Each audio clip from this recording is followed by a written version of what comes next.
Okay, so we'll get started. It's my great pleasure to welcome Manshi and Priya to deliver their tutorial. This is the last one that I will do for the day, and so we're really excited to hear a lot of innovative work in digital transformation and transportation, and they'll talk about strategic user behavior and system efficiency. So take it away. Thank you very much, Jamal. Okay, my name is Manxi Wu. I'm assistant professor at Cornell Ori, and I'm co-presenting with my PhD student, Harry Priya Poyasari, who is a third-year PhD student at Cornell Ori. Urban system is a really exciting field to be working on right now, thanks to the recent advancements in technologies that includes both the more advanced information technology like sensors, communication, dynamic pricing schemes, as well as the platforms that provides better information as well as services. And right now, we are also in the process of having increased electrification of the transportation sector. And in the very near future, it's very likely that autonomous driving will be a mature technology. So given all these exciting news that are happening right now, really what happens is that we also need to face the challenges about this technology. It's not just about how powerful they are, but also maybe more importantly is on how we can better integrate them in integration of these technologies and services into our social technical systems to achieve how humans are using them as well as achieving our societal goals. So just a few examples of what challenges are right now.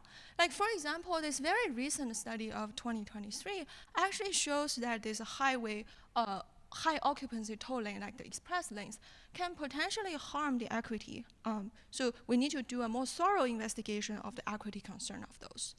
And also, it is probably no longer news that navigation services not only improves the travel behavior, improves the travel experience of their users, but can potentially also harm other travelers and aggravate the traffic congestion. And also, how does autonomous driving is going to be integrated into our society, and particularly what kind of regulations of how they use the public infrastructure is also debatable. Okay, so this leads to why we want to do this tutorial. It is because we want to review and perhaps encourage more people to work on systematic modeling and analysis methods that capture the strategic human-technology interactions under the infrastructure constraints. And here we have several key aspects, is that the strategic behavior of humans are being influenced both in terms of information and incentives from these platforms, services, and new technologies. And also, their behavior is governing how the spatial temporal imbalance of demand and supply happens in our infrastructure system. That leads to what kind of objectives we want to achieve under this strategic behavior. And usually we can have multiple objectives, such as efficiency, sustainability, and equity, and how we can balance those. So the tutorial has 3 parts. The first part is that we want to start from something very basic, that the models and methods that were developed to understand the strategic behavior in congested networks. And we will start with something very classic, that is the static routing games and price of anarchy, and then more recent exciting advancements on the dynamic routing games. And then we want to look into the role of information in routing that includes the Bayesian congestion game, public and private persuasion. And lastly, Priya will cover the pricing and equity aspects that looks into more recent, both theoretical modeling as well as empirical study of how tolling is affecting drivers with heterogeneous preferences and different approaches to address the equity consideration. Okay? So overall, this tutorial moves from more theoretical end to the more applied and empirical end. Okay, so this is very rich literature. we do only cover a subset of those papers, but there are many more great and wonderful works in this area, and I encourage you to check the papers that are cited also in the articles that we mentioned. Okay, let's jump right in on routing games. If you're already familiar with the very basic of static routing game, you can maybe rest for a few minutes, but the goal of this is to, oh, it's actually not showing properly. Okay, so the goal of this is actually try to bring everybody to the same page. Okay. We consider an undirected multigraph that has both nodes and edges. And this multigraph can have multiple origin-destination pairs where non-atomic travelers for each OD pair has a set of paths to select. Okay? And their goal is to get to their destination as fast as possible. And we assume that the resources, which the edges here, are congestible, which means that their cost is differentiable as well as non-decreasing. Okay? So the travelers are strategic in the sense that they want to choose the path that actually minimizes their cost. And this leads to the flow vector, which is the aggregate behavior of how much is the flow that is sent on each route. And and in aggregation, in the end, the utilization level is governed by the edge load vector. Okay, so wardrobe equilibrium says that the flow vector is an equilibrium strategy profile if for every population, for every path, someone is taking that, which means there is positive flow on that path, then this path must be the shortest. Okay, so no one actually has incentive to deviate for all travelers and for all origin-destination pairs. And the literature also showed, encouragingly, that this is a game that is relatively easy to solve compared to many other games. That is, the wardrobe equilibrium can be computed as the optimal solution of a convex program. Okay? So the equilibrium, and moreover, the equilibrium edge load is going to be unique when the latency functions are strictly increasing. So this means that for traffic, we really want to have a good model that not only captures the strategic behavior, but also this is something that we can work and for the design purposes, which means the equilibrium of this large amount of agents can actually be solved efficiently. Okay? So there are several variants of the standard and classical non-atomic routing game. That includes atomic players, which actually considers that each player controls a non-negligible flow. That is either unsplittable, which means they need to send all the flow that they control to a single path, or splittable. Okay? And there are rich results on both categories. And also the Stackelberg routing game, where actually there is a leader and follower relationship where the leader controls a splittable flow of a certain fraction, and the remaining agents actually respond to it strategically and in a myopic way. Okay. So some of these variants are much more complicated in the sense that they may not be a potential game, or the equilibrium may not be unique. Okay, let's go back to the basic version of non-atomic routing. So here is a very simple example where we actually have two routes, and one path has a fixed latency of 1. The other one has a linear cost, which is x. So in a socially optimal flow, is actually people should split equally on both routes. And this leads to a minimum social cost of 3/4. On the other hand, if you think of agents being strategic and myopic, they only care about the shortest path that they take. So then the 1/2 of agents who in the socially optimal flow who are taking actually the upper link, which has a constant latency of 1, is going to experience higher cost than the ones who take the lower link, which only has 1/2. So they will deviate to take the bottom link.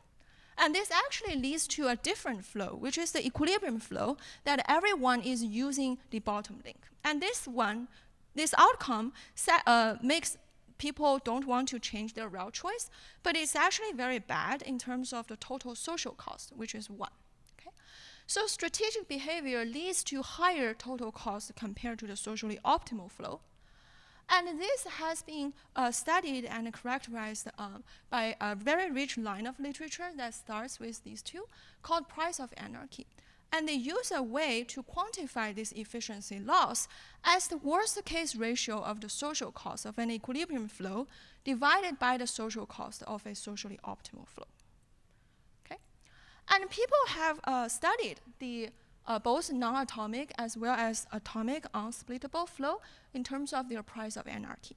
So the results presented on this page, which I won't go into the detail, actually considers what is this upper bound of the price of anarchy when your latency function of the network is limited to a fixed set.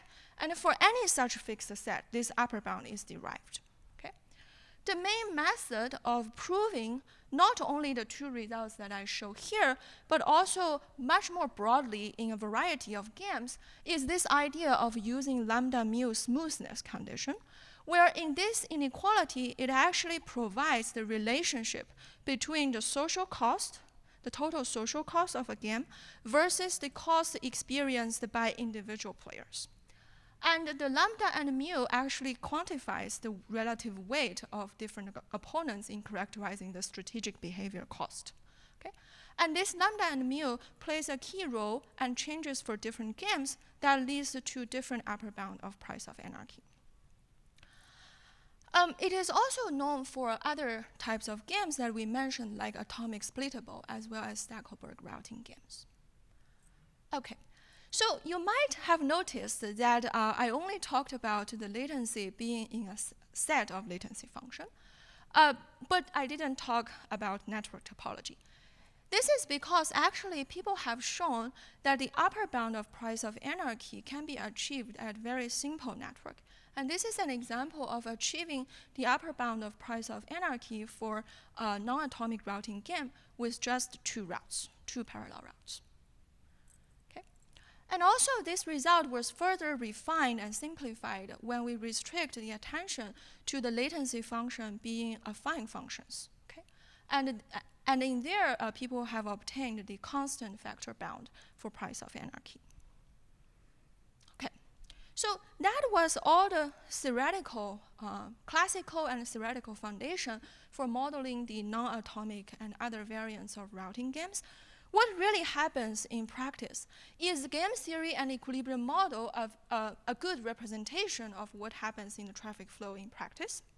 So this research study, I think is a Nature paper in 2016, actually looked into both the equilibrium behavior in terms of the equilibrium cost experienced by travelers versus the x-axis, which is actually the map provider, the realized cost collected from the Google Map API, and they found that equilibrium predicted cost is very much aligned with the actual observed cost, although there is some noise and variation.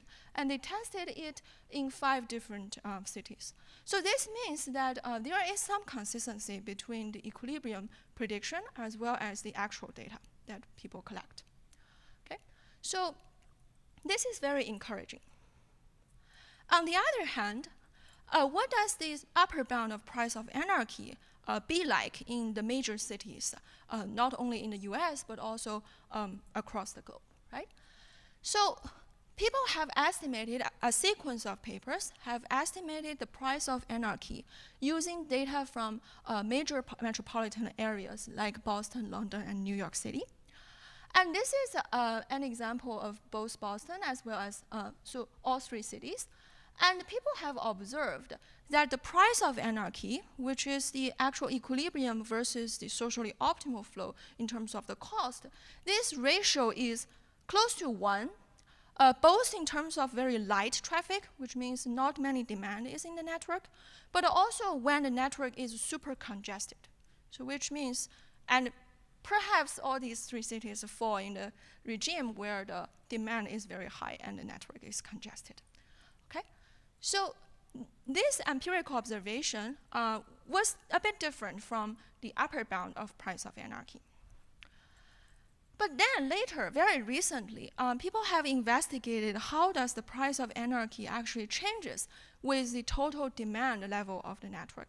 And very interestingly, they found that under very mild conditions of the latency functions of edges, the price of anarchy indeed converges to 1 when the demand both converges to 0 or becomes very large. So again, the theory development and the empirical observation become consistent, which is a very encouraging observation. Okay, so until now, we have assumed that traffic actually travels instantaneously. We considered a static model. But how can we account for actually the temporal aspect, which perhaps is very important in practice, given that we see both peak and off-peak traffic? The first model that looked into the temporal aspect is the Vickery bottleneck model, which considered an inflow of travel demand to a single link, where the link has a fixed transit time, so that is the free flow transit time, as well as a fixed capacity. If the inflow is higher than the capacity, then people will form a queue. And this is a way to model the delay because the demand exceeds the capacity of the single link. And each player actually here can strategically decide their departure time to minimize their total cost that includes the waiting in queue, the fixed latency cost, as well as the penalty for arriving early versus late, which can be heterogeneous for heterogeneous travelers. And this paper proved that there is a unique social optimum and equilibrium result. Okay. But this model is simple in the sense that it only considers a single link. What happens if you consider a general network? And turned out that this is very sophisticated, and this is the recent exciting development of routing game in the literature. Let's first look at the dynamic routing game model. We consider a directed network with a single source and destination. And each edge has a fixed capacity, free flow transit time. Flow, which is again non-atomic agents, would arrive at a source node at a constant or piecewise rate at all time, and the time here can be continuous. At any time, the arriving flow would decide to split onto the routes, which represents how they would choose which path to take in order to go to the destination. The aggregate strategy is described at any moment the incoming flow, the flow that comes into the head of an edge. Okay? This quantifies how each link is being used at a particular time. Okay? What happens if this incoming flow is higher than the fixed capacity of the link? A queue will form, just like the Vickery bottleneck model. So I won't go into the technical detail, but essentially, we are able to characterize the queue length of any edge at any time. And assuming that the queue length is 0 at the beginning, we are able to write how the queue length actually changes based on the arrival as well as the capacity. And similarly, there will be an outflow rate, which equals to the capacity if the queue length is non-zero, which means the queue is being discharged at a fixed rate. Or it will be the minimum of the incoming flow rate as well as the capacity. This also leads to the flow conservation at each node, right? Because now we are considering a network. The inflow rate at any time equals to the outflow rate for any particular node.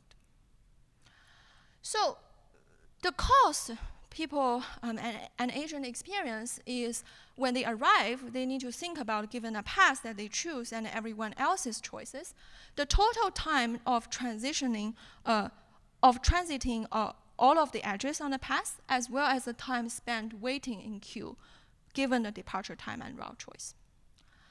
And this leads to thinking of basically the earliest time of arriving at each node. Okay? This turns out to be a key quantity, which we will talk about in the next few slides as well. So if you think about the destination as the V, then this basically quantifies the earliest time that this individual can reach the destination if the arrival time is T. Okay? And in equilibrium, it is required that all of the agents are basically traveling on the currently shortest path. And this shortest path can change based on the time that they arrive at the origin, because the queue length increases or decreases based on how other people have chosen and will be selecting their path. Okay? So Nash flow over time is if for almost all t and all routes where the flow is actually positive, then this means that this route is currently a shortest path at the arrival time t of the origin. Okay, so this is an illustrative example, hopefully making the equilibrium a bit more clear. So at the time, so we consider a road network where the upper link, actually the blue road, has both travel time and capacity of 2. Okay. And then the bottom link is shorter, has a unit travel time, and also 1 unit of capacity. So the vehicle arrives 2 per vehicle per time. At time 1, because the bottom one only has 1 unit capacity, the red car is going to take the bottom one, and the upper car, the blue car, is going to take the slightly longer edge. If the blue car also takes the red lane, then they will need to queue. Okay? So in either case, the blue car is going to experience cost of 2. So, but here we consider that they each take one link. And then at the time of 2, the red car has traversed the red road and then enters into the green road, which also has capacity of 1. And in the third time step, this red car has already arrived at the destination, but the blue one has just arrived at the green link. On the other hand, the other lighter blue car, which actually departed a bit later, were using the lower link, and it has to queue because the blue car has arrived earlier, and the green road actually has only 1 capacity. So in all these 4 time steps, what happens is that all these cars are taking their currently shortest path, even though they may experience different driving time, but there is no incentive to deviate given the arrival time of these vehicles. So recall that what we have known about static routing. We have known the equilibrium existence, essential uniqueness, polynomial time computation by using that convex program, and price of anarchy. So very naturally, we want to understand these properties for dynamic equilibrium as well. Okay? And perhaps one more thing, because we're thinking about dynamic, is that under certain conditions, can we actually characterize the long-term property of the flow in the system? Will the system actually equilibrates in the long run in terms of having non-changing queue length as well as travel time? So a sequence of paper in the past 10 years actually answered these questions for dynamic equilibrium routing. So the paper in 2015 first discussed the existence problem. By the inflow rate being piecewise constant, then the Nash flow will exist. And then the paper in 2022 also gave the positive answer to the essential uniqueness properties. And then the paper also showed that actually equilibrium characterization is very challenging, so this is different from the static flow. This is because actually equilibrium have different phases where the number of phases can be exponential. Okay, so what drives these results? How did people develop that? It actually was a very delicate and complex idea called sync flow. So I have already mentioned that the key quantity that we care about is the earliest time of arriving at a node in the network when the agent departs at time t. This basically keeps track of how much time an agent would experience if indeed it is in equilibrium that they are choosing the currently shortest path. So let's remember this quantity kappa. Another quantity is the accumulated flow that arrives at time t of an edge before this earliest arrival time. So this essentially is, in equilibrium, how much flow has used this edge, okay, in the system. This is an integration of all of the inflows from 0 until the earliest arrival time. Turns out that if you take the derivative of accumulated flow, you will derive two terms. One is the arrival rate, which indeed is the equilibrium strategy that we care about. And another term is the derivative of the earliest arrival time. So this equation basically tells us that instead of looking into the actual value, we can also alternatively looking into the first order derivative property of these two key quantities of the accumulated flow as well as the earliest arrival time of a particular node. And if we know the x prime as well as the kappa prime as a derivative of equilibrium, we can actually recover what is the incoming flow of each link in the network. Okay? So then the literature moves on to really look into what are the properties that these two quantities should satisfy in equilibrium. I'm only going to give high-level ideas as well as intuition here. There are two key quantities. First is that this earliest arrival rate derivative actually can recover the equilibrium arrival time if you take the integration. And the second is that the arrival rate, the derivative of the accumulated arrival rate, actually satisfies a different flow conservation constraints that is simpler if we look into the actual flow conservation, because in both terms it is about time t. So actually, if you think about this from the mathematical term, they look like just a static flow. They satisfy actually the flow conservation as if x prime can be viewed as a static flow. Okay, so we need to find constraints for this tuple for equilibrium. So here we are going to leverage the equilibrium condition to find the constraints that they need to satisfy. And this is characterized as a thin flow. Okay. So thin flow is characterized by two key subsets of edges. One is E star, which keeps track of the subset of edges that have positive Q lengths. Okay? Because we know that the rate that the flow is discharged at each edge actually depends on whether or not the Q length is positive or it is 0. And the second is the subset that is currently on the shortest path. Why is this subset important? It is because in equilibrium, no agent will going into the edges that are outside of this shortest path edge set. Because otherwise, they are not on their current shortest path, and they have incentive to deviate. Okay? So these two subsets turns out to pin down how the flow is being discharged and what in equilibrium people should and should not select. And it satisfies the three properties. One is that if an edge is not on the shortest path, then x prime, which basically characterizes the derivative of the accumulated inflow, will be 0 because no agent will use that edge that is not on the shortest path. Secondly, for any edge such that someone is using it in equilibrium, then the charge rate of this label needs to follow the change of time of these edges, and it must be the smallest for all the neighboring edges. Okay? Otherwise, this means that the inflow actually doesn't satisfy the flow discharge as well as being on the shortest path. The third property is that the discharge rate actually very much depends on whether there is a positive Q on this edge or not. Okay? And this is quantified by this set E star. Okay. So these are some high-level ideas. And then this is the formal definition. And you can also check more detailed description and discussion of this definition in the two papers that we included.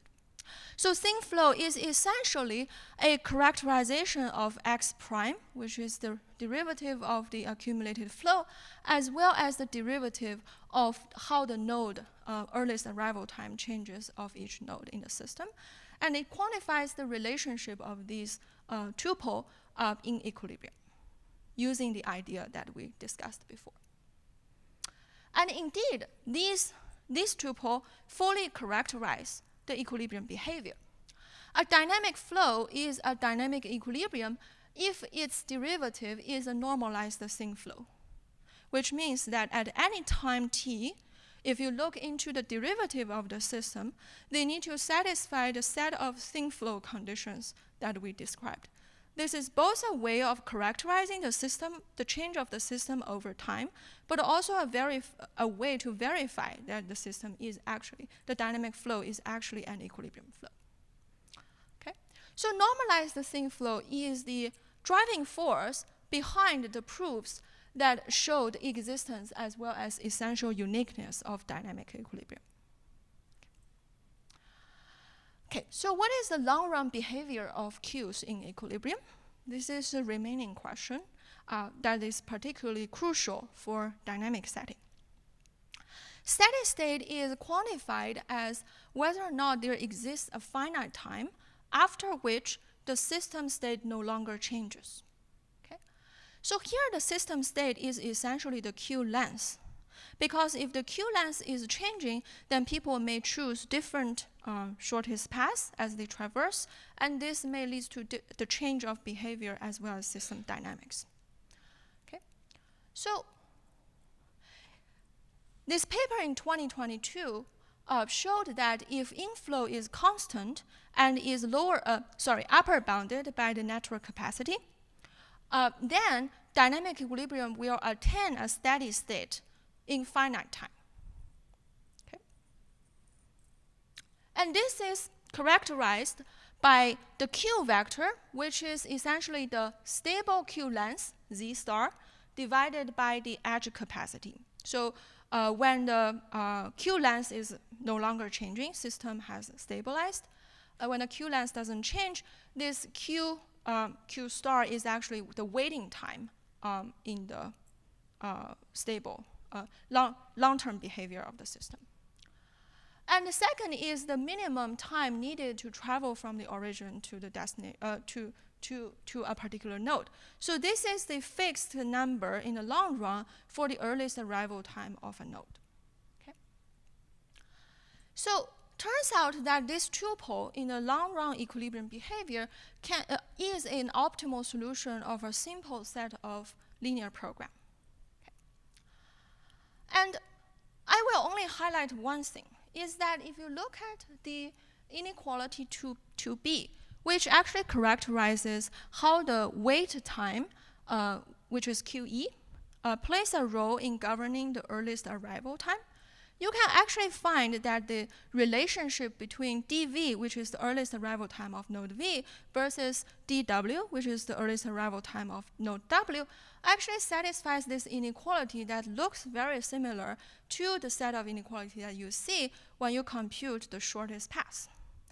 This is perhaps not surprising because the Q length, the fixed Q length, is added to the transit time of the edge. And this inequality basically characterizes that in the long run equilibrium behavior, Q is stabilized and everyone is choosing a current shortest path which no longer changes. Okay? Additionally, the dual of this set of this primal problem happens to be the variable that is the derivative of the accumulated flow. And we can show that the feasibility constraints and complementary slackness conditions of both the primal and dual solutions are equivalent to the normalized thin flow definition. So indeed, this characterizes the long-run stabilized equilibrium behavior of the dynamic flow. Okay, and in their paper, they also leveraged a very elegant and nice idea of using this Lyapunov function, which they are used to show that the equilibrium state is going to be achieved within finite time. Okay? And this is by showing that the derivative of the Lyapunov function is actually non-negative. Okay. So the price of anarchy has two definitions in the dynamic flow, which we won't go into the detail here. One is to think of the make span, which is if you have a fixed flow that you need to route, what is the minimum time that it takes to route this flow in equilibrium compared to the time that it needs if these flows are routed according to the optimal optimal flow. And the paper in 2019 showed that the mixed-band POA is at most 4 thirds in a parallel network with a constant flow rate. Another way to quantify the price of anarchy is to think of the worst-case ratio of the maximum flow that is served under the optimal solution versus that under the equilibrium solution. Okay? So the paper in 2011 actually come up with examples and show that the throughput of price of anarchy doesn't have to be bounded in dynamic equilibrium. So this is different compared to the price of anarchy analysis for the static routing game. Okay, that's a summary for the first part. We looked into the classical results of static routing games, and we looked into the empirical evidence on both equilibrium behavior as well as price of anarchy. And then we reviewed the recent exciting advancements of dynamic equilibrium problem, as well as the difference in its characterization, price of anarchy analysis. This concludes part 1, and we are going to shift the gear a little bit to talk about the role of information in routing. Okay. Maybe some of you have been wondering, is that all the models in the first part actually assume that there is no uncertainty, but actually in practice, accidents happens all the time, and empirical studies have shown that a non-recurrent, which is accident-related congestion, takes about 80% of the total congestion in metropolitan areas. So it's important to understand how do agents react to a sudden drop of the capacity in maybe some of the road links. A natural way to study this is to extend the complete information congestion game model to Bayesian congestion game model, where we think of this as the latency function is actually state dependent and the state is uncertain. So there are a set of navigation platforms, for example, people who use Google Map and Apple Map and Waze, or it could also be someone who do not use any of these information platforms. But this is a way to model and understand the asymmetric information environment, because people who have different choices of app using actually receive different information about the state. And we assume there is a common prior on the joint distribution of the state as well as the signals shared by these platforms. This is modeled as a population congestion, Bayesian congestion game, where user of each information source is modeled as a non-atomic traveler population, and the signal they receive is actually their type in the Bayesian game. Okay?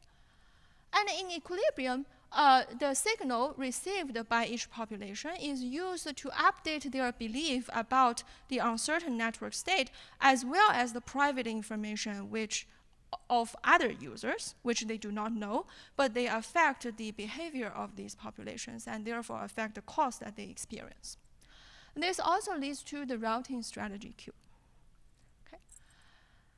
And the definition of Bayesian wall-drop equilibrium is a natural extension of the complete information wall-drop equilibrium. And here, a strategy profile is a Bayesian wall-drop equilibrium if for every population, as well as every signal realization, their choice of the path is actually the shortest. So given the information that a population has about the uncertain state as well as other populations, they are myopically choosing a shortest path. Okay? And here, this E is the expected cost of route R for the population given the Bayesian update using their private signal. Okay? So turns out that encouragingly, this can be computed efficiently. A strategy profile is a Bayesian wall-drop equilibrium if and only if it is an optimal solution of, again, a convex program. But the difference is that here, this function phi is actually not an exact potential function, but a weighted potential function.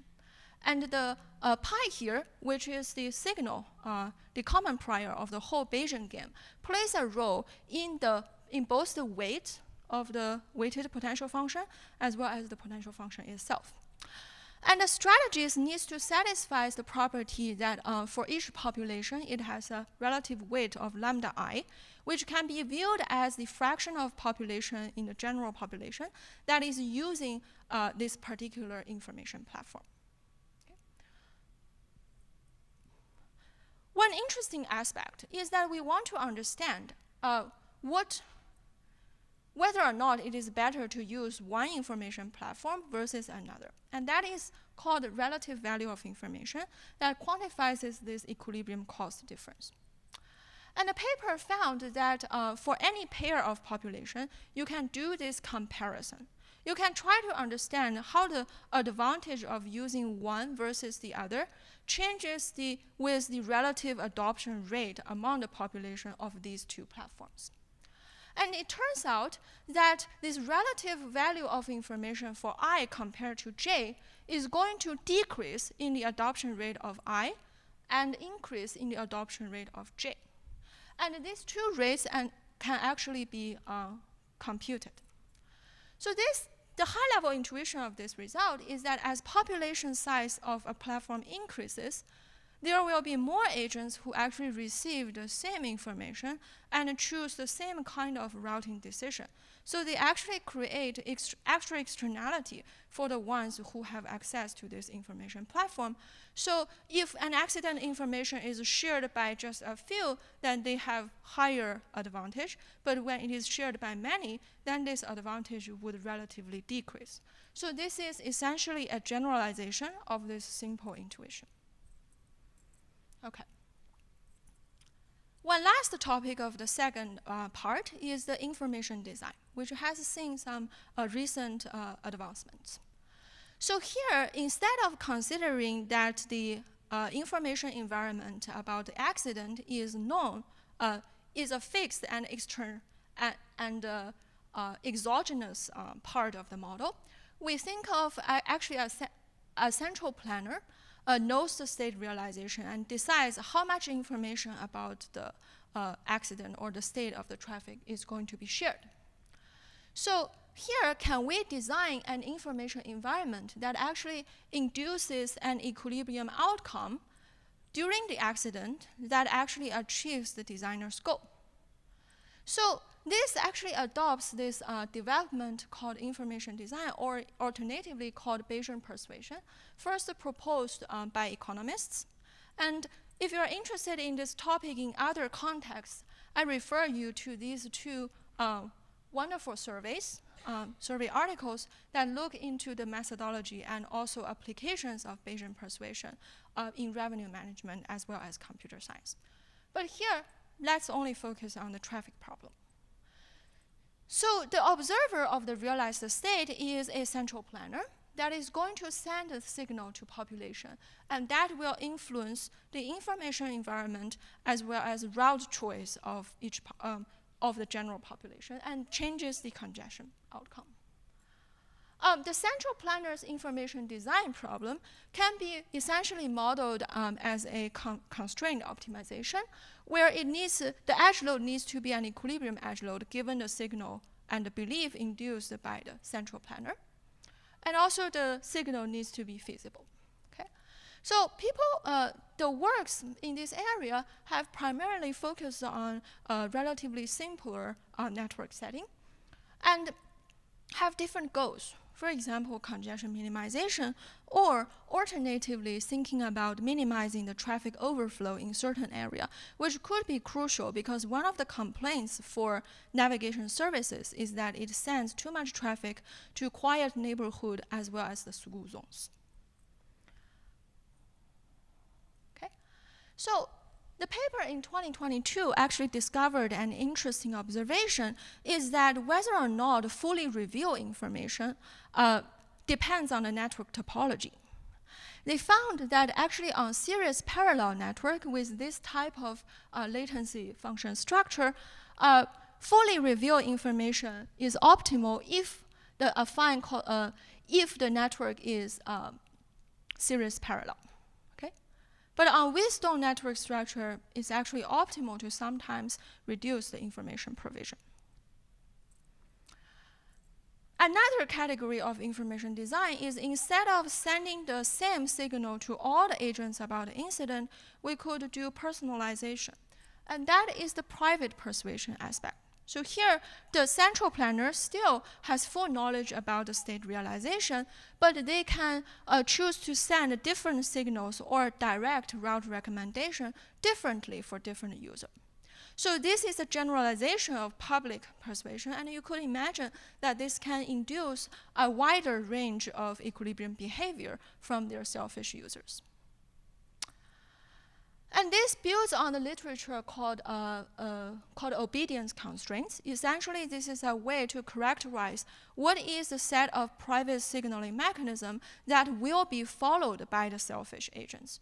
So the private signal will provide the information about the system, and based on the update of the private belief, this will changes. So it will only be followed if the route recommendation actually is the shortest path given the private information.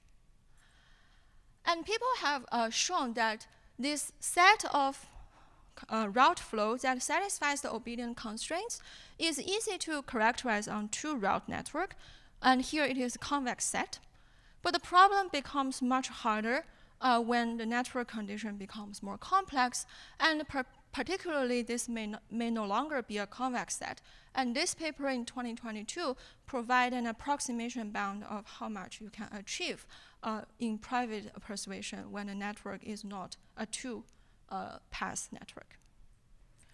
In summary, the recent development in Bayesian routing game as well as public and private information design problem provides a natural extension to understand how to think about and handle the role of information platforms as well as the strategic behavior to accidents.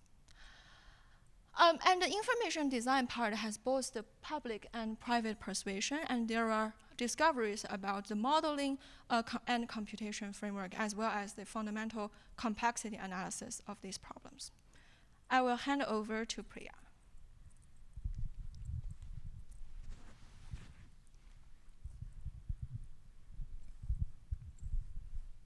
Thank you. So we've seen so far that when you think about how users behave in equilibria, they don't tend to behave in an optimal manner. So the question becomes, how can we induce socially optimal behavior? And one method that has been implemented in many cities around the world is to impose tolls or congestion pricing on certain road segments. Take, for example, London. So in February of 2003, congestion pricing was implemented in a certain congestion zone in London. And it was noted by Leap's study here that congestion dropped by 30% when you look at that period between February 2003 and mid-March 2005. What's also interesting is if you think from the user's point of view, what you want to do is you want to reduce the amount of time that they spend in this zone when it's highly congested. And what this graph here shows is that if you think about the periods of time when this zone is very congested, so the speed bands, you're looking at this lowest speed band here, there's a significant drop in the amount of time that people need to wait in the zone when you look at before congestion pricing was implemented, so that's in black, and after it was implemented, so that's in white here. So there certainly is a case to be made for congestion pricing. So here's a brief overview of what we'll be talking about today. We'll start by thinking about how do we design efficient optimal tolls. There's a very rich body of literature in this space. We're only going to be looking at a brief overview of some results here. But as a system designer, it's not enough to design efficient infrastructure or efficient pricing schemes. You should also think about equity concerns and take these into consideration. So we'll talk about some approaches that have been done to take equity concerns into consideration when designing tolling schemes. And then finally, there has been a recent push for incentivizing carpooling, both due to concerns regarding congestion, but also from a sustainability point of view. So we'll briefly talk about high occupancy vehicle and toll lanes and what can be done in this space to incentivize carpooling. So let's get right into it. You've seen this figure before.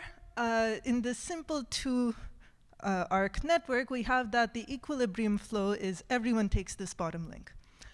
The socially optimal flow is that the traffic is split evenly between the two arcs. So the question becomes, can I set prices on edges so that my equilibrium and socially optimal flows coincide? Here's an idea. Suppose I were to put a toll of 1 on this bottom arc. Now if I compute equilibrium, you find that half of the flow uses the top arc and half of the flow uses the bottom arc, which is exactly what I wanted. So why does this work? This works because I've essentially set my toll price to be the externality caused by the traveler. More generally, Peugeot showed in 1920 that if you set the toll price, the marginal toll price to be as follows, where W opt is the edge load that's induced by the optimal solution, then you will have that the equilibrium flow coincides with the socially optimal flow as long as your latency functions satisfy this constraint here. So are we done? This has two problems. The first is that we're really assuming our population is homogeneous, and somehow 1 unit of time is equal to 1 unit of $1, essentially. This need not be true. So what this study, I realize it's probably hard to read the labels, but what it's showing is that the effect of different populations have different values of time. And so this heterogeneity is not captured by what I just said. The second issue is that in order for Peugeot's result to work, we really do need that we can enforce tolls on all edges. In practice, this need not be true. You can't actually impose a toll on every edge in your network. So let's start with the first issue. One way to capture this heterogeneity in the population is to model it as the collection of subpopulations, where each subpopulation has a heterogeneous value of time, alpha I. And then when you think about the cost incurred by a traveler in this particular population, it's just the value of time times the latency of the path that they're considering, plus any tolls that are charged on that path. So we want the equilibrium flow to coincide with the socially optimal flow. I can think about a more general question, which is if I have a target edge load vector W, is it possible for me to enforce W using tolls? That is, can I find a set of prices so that in equilibrium, the equilibrium edge load is equal to that specified by W? We'll say that an edge load vector W is enforceable if such a price vector exists. In particular, we're of course interested in if W is the socially optimal edge load vector, can it be enforced? So this problem was studied by Yang and Huang as well as Fleischer et al. And they showed that essentially it boils down to a condition on this particular LP. So let me parse this a bit. We want to enforce this edge load vector W. So suppose we were able to do that. So I'm considering a flow F, which is a solution to my LP, and I want to think about what the cost is. If I knew that it indeed lined up nicely with W, that is the flow on each arc was exactly equal to the edge load, then I know that the cost of this flow is precisely what's written in the objective here. Because now I know the latency of each edge in my network since I know the congestion on each edge. Of course, we don't actually know that F lines up nicely with W, so we have this edge load constraint, which says that the total amount of flow that's on a particular edge should be at most WE for every edge. And finally, this is a non-atomic routing game, so we do have demands for each population, and our flow should satisfy this demand. That's our demand constraint. Okay, coming back to the question, when do we know that W is enforceable or not?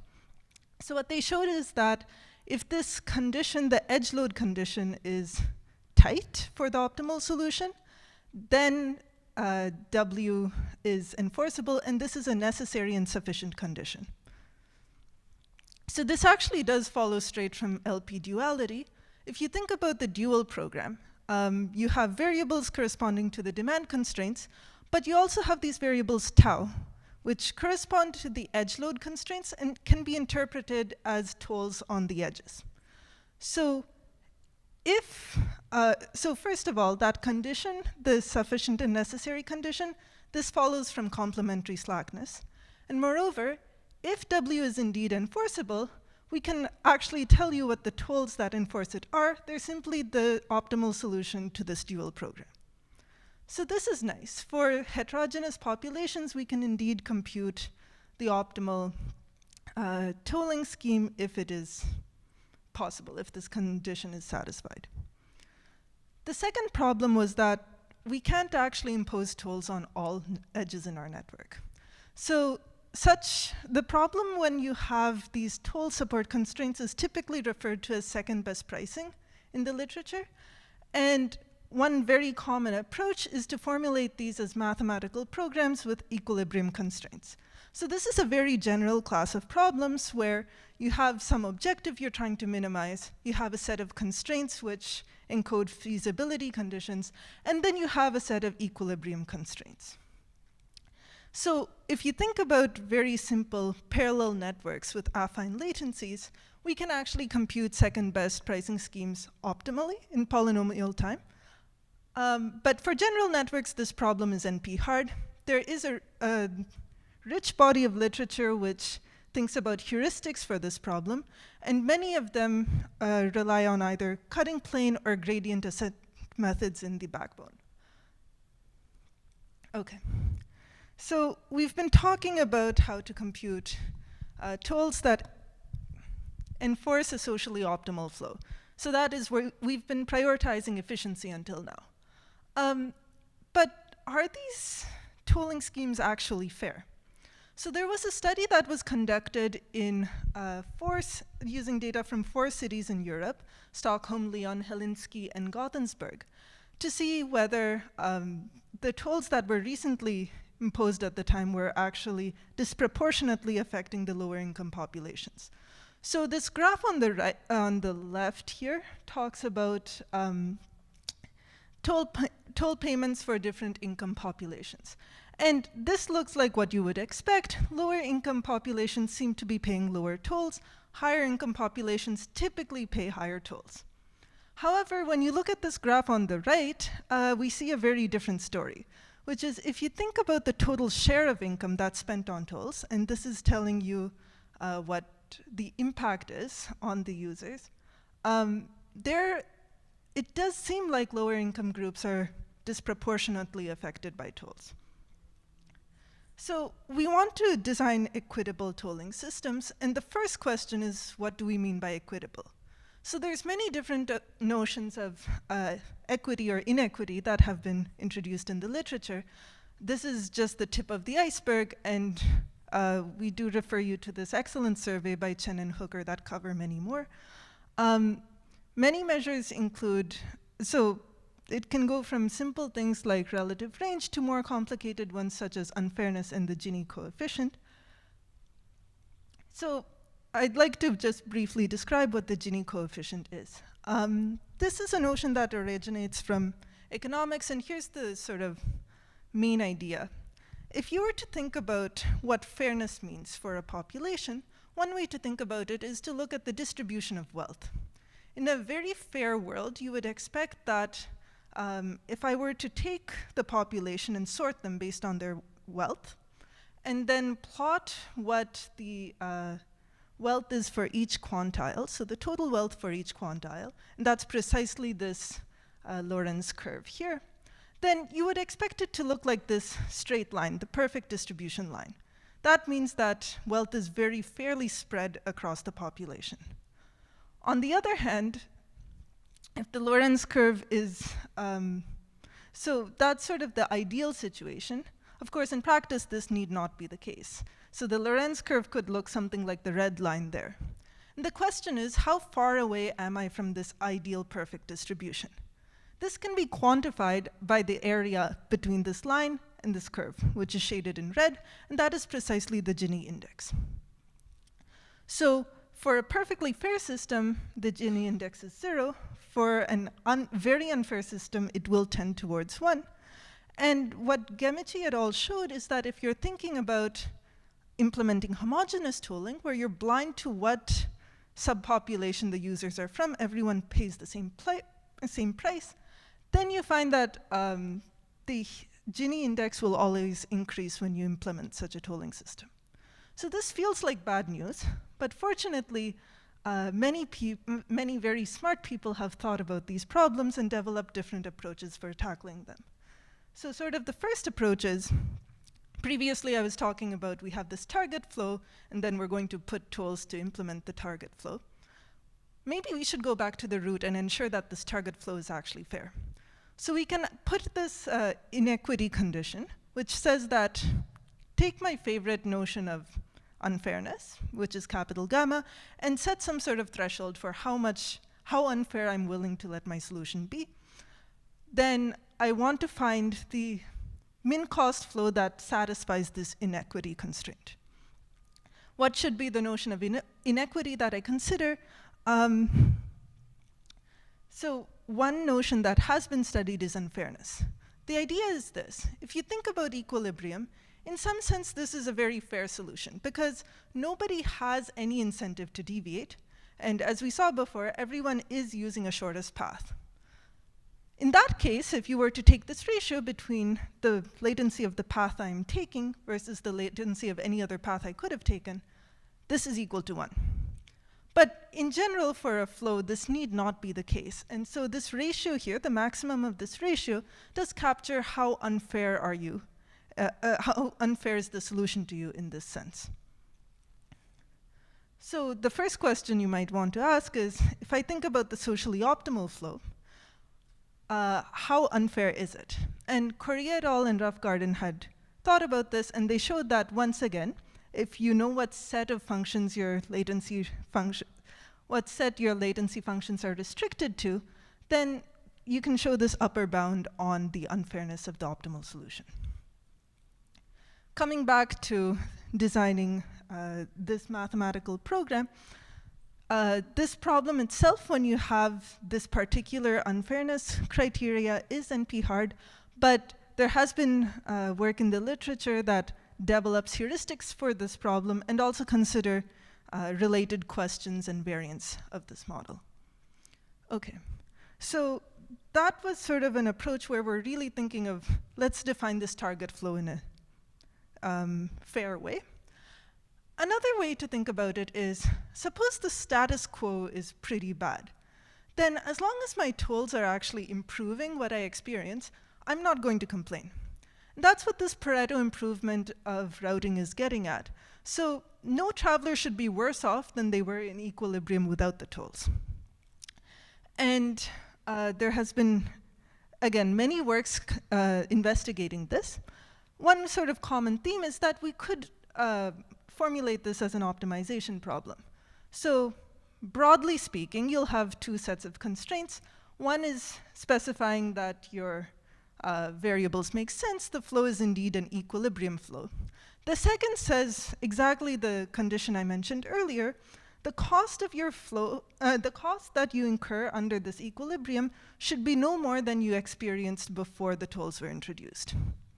And a tolling scheme that supports Pareto optimal traffic flow may not always exist, as perhaps this is not surprising.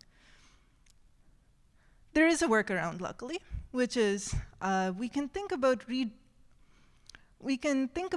in some sense, subsidizing certain groups or doing this type of toll refunding scheme. So what do I mean by this? Now, in addition to setting tolls on edges, I'm going to decide payments for certain subpopulations who were perhaps disproportionately affected. And I do require one additional constraint now, which is you've gathered a certain amount of revenue from tolls. Please do not use more than that when you give these payments. So with this balanced budget constraint as well, Gu and Yang showed the following. So if your pricing scheme is reasonable, that is, you're actually reducing the total cost when you add these tolls, then there always exists a Pareto improving refunding scheme. Okay, So there's one more idea which I want to at least briefly mention, which is that we've been thinking about setting monetary tolls. But you could think about assigning travel credits instead. And this allows for some additional flexibility. And indeed, as you can see, there has been a very rich literature that has considered this and has shown that this is indeed promising. So the high-level idea here is that now every link in my network has some travel credit cost assigned to it. And as a traveler, I can choose to either purchase additional credits or not. I just need to have enough credits to use the links in the path that I take. OK. So due to sustainability concerns, as well as the need for concerns regarding congestion, there has been a growing push for incentivizing carpooling. And one method that has been implemented in many states at this point is high occupancy vehicle lanes and high occupancy toll lanes. So HOV lanes are lanes where vehicles can use them only if they satisfy a certain occupancy requirement. The issue with these lanes is that, especially if the population has a high carpool disutility, it's going to be underutilized. So as a means to address this issue, high occupancy toll lanes have been introduced, where now you can also use the lane if you fail to meet the occupancy requirement, but you pay some toll instead. And it has been shown that these HOT lanes can effectively increase the utilization. So it's definitely promising. There has been some work done on developing pricing schemes and studying the equilibrium of these, both in the static setting as well as in the dynamic setting. Today, I just want to quickly go over a game theoretic model. So you could think about multiple segments, but let's just focus on one. The idea is that we have a HOT lane with a certain capacity, and then the ordinary lane, which is open to all. Agents are deciding whether they're going to carpool in the HOT lane, pay a toll and take the HOT lane, or just use the ordinary lane. The cost they incur depends on their decision. If you think about what equilibrium looks like, it depends on whether the toll price is relatively low or high. When it's high, people are not going to use the carpool lane unless they're carpooling. Otherwise, all three strategies are played. And so this can be used. This was applied to study the I-880. So in the interest of time, I will probably skip some of the details there, but you can compute the optimal toll price in this setting. OK, so I want to close with a few future directions. So as alluded to earlier, this is an exciting area that has both a strong theoretical foundation that we can draw on, as well as some high-impact problems that we can study. And there's definitely no shortage of open questions to think about, but just to highlight a few. Going back to information design, we saw that we could use it for the design of navigation platforms. However, there is a gap between theory and practice, primarily due to computational complexity considerations, the bounded rationality of users on our roads, and this weird closed-loop phenomenon where our algorithm needs certain data and information about agents, but the algorithm itself is influencing this. So there is this weird loop phenomenon that's happening as well. So there's two questions here. First, can we reduce the gap between what's theoretically possible and practically implementable? And secondly, can we use information design to build socially responsible navigation platforms? And here, what I mean is that you would hope that your navigation platform is able to respond proactively to traffic accidents and avoid situations where you're routing a lot of traffic into safety-critical zones. Sorry. Okay. So the other thing is that these models and algorithms are only as good as the data we provide them, so there is a lot of questions regarding how do we compute good estimates of traveler preferences, and there's a lot to understand about how the dynamics influence one another. There's quite a bit of interaction there.